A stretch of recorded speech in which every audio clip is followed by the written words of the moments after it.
Okay, to solve this one, first move this term to the opposite side by subtracting it from both sides.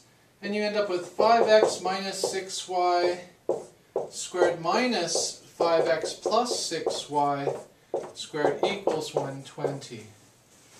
And notice that we have something here of the form a squared minus b squared.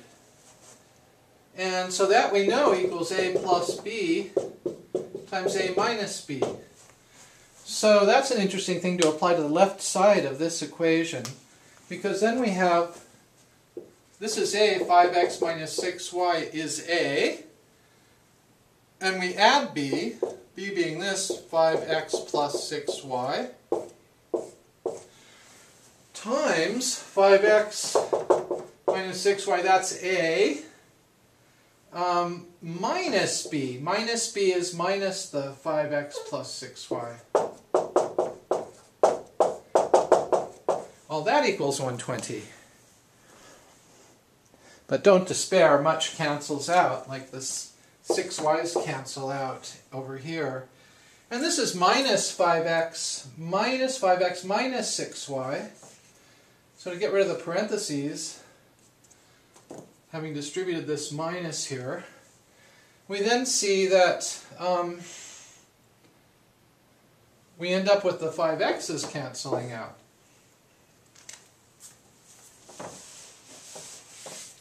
What we have then is 5x plus 5x is 10x times negative 6y is negative 12y equals 120. Now divide both sides by 120.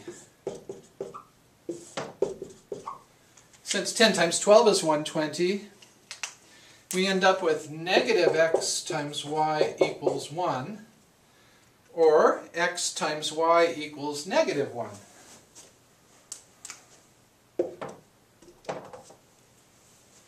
So that's the hyperbola that we're to graph. Let's find a couple of points on that hyperbola. If x equals 1, then y equals negative 1, and if x equals negative 1, then y equals 1.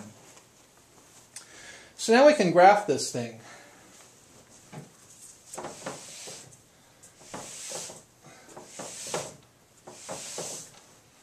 And what we get, plotting 1, negative 1, go over 1 and then down 1, we get to this point, and it asymptotically approaches the x and the y axes, so this hyperbola looks something like that, going through this point. And the other one goes to the point negative 1 and then positive 1, so it's this point. So it asymptotically approaches each of the coordinate axes also. There we have it. That's the graph of this hyperbola.